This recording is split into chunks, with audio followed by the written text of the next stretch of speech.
the Democratic Party is the face of woke and just extremism. Woke extremism. Welcome back. Don't forget to subscribe. Let's get right to it. First topic. The Atlantic put out a deceiving headline suggesting a father had been deported. Go ahead, take a look at the real story. You said you'd seen evidence that this man was a convicted gang member. In what court was he convicted and for what? This individual was an MS-13 ringleader. This individual was also engaged in human trafficking.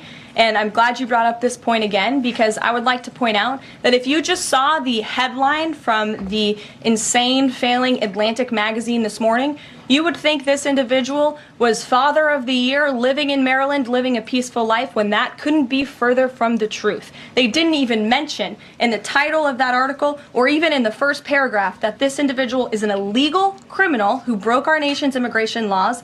He is a leader in the brutal MS-13 gang, and he is involved in human trafficking, and now MS-13 is a designated foreign terrorist organization. So yeah, these types of things, these articles where they just put out the deceiving headline, oh, father deported, and then you find out the guy was an MS-13 gang member, you know, and he's been a part of trafficking people. It's just...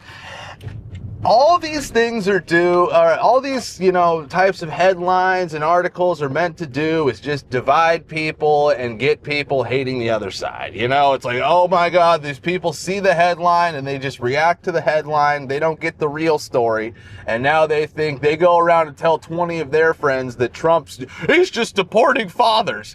And listen, I don't care if the guy has said he's claiming he's, you know, turning his life around. He just loves taking his son to play baseball into the ballpark. You know, I don't care, dude. If you're an illegal, and especially you were in an MS-13, you know, trafficking people, you gotta go, dude. You gotta go. And I highly doubt the guy is actually turning his life around, you know. So yeah. Good riddance to this guy, frankly, you know. Good riddance to all the ones that are going to be deported after him, because, yeah, if you came here illegally, you're gone. Especially if you're in a gang and you're committing crimes, you're especially gone, all right? Just let it be known. But, all right, let's get to the next topic.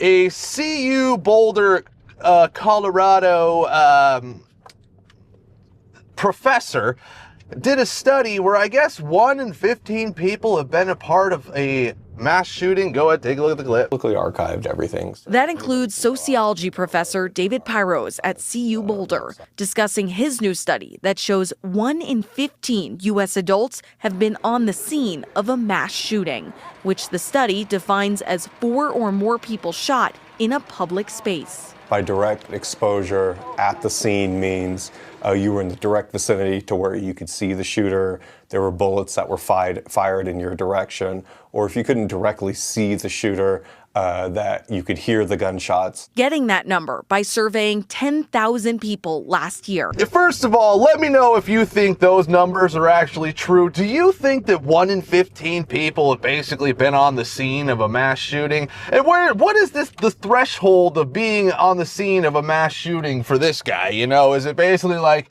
yeah, did you hear about the mass shooting on the news? Or did you have a friend who told you about a shooting? Yeah, I did kind of hear about the shooting. All right, well then you were there. Yeah. And did you get a little bit of PTSD from the story? Well, yeah, you know, I was a little bit worried about maybe that happening where okay, yep, you were there, you were shot. We'll just go ahead and say you were shot too. Like, I just highly doubt that 1 in 15 people have been on the scene of a mass shooting. Which is considered like, I think 3 or 4 more people, you know, being shot. It's just, once again, this is just another story where the guy's just putting out fake news, and he's just meant to just be like we have a gun problem story. You know, oh, we have a gun problem. Look at 1 in 15 Americans have been on the scene of a... No, they haven't, dude. No, they haven't. That's just complete bullshit. I'm calling complete bullshit on this study, and that's just what it is. But all right, let's get to the next topic. Actress Ellen Page is saying what brings her joy. Now, let me know if you think that Ellen Page is actually happy. Go ahead, take a look at the clip. Goodness, what has brought me the most joy? The most joy.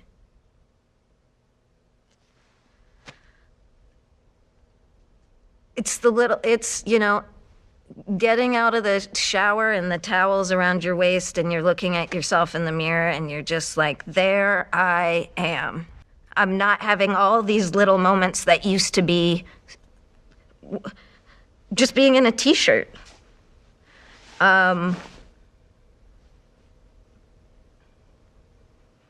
It's being able to touch my chest and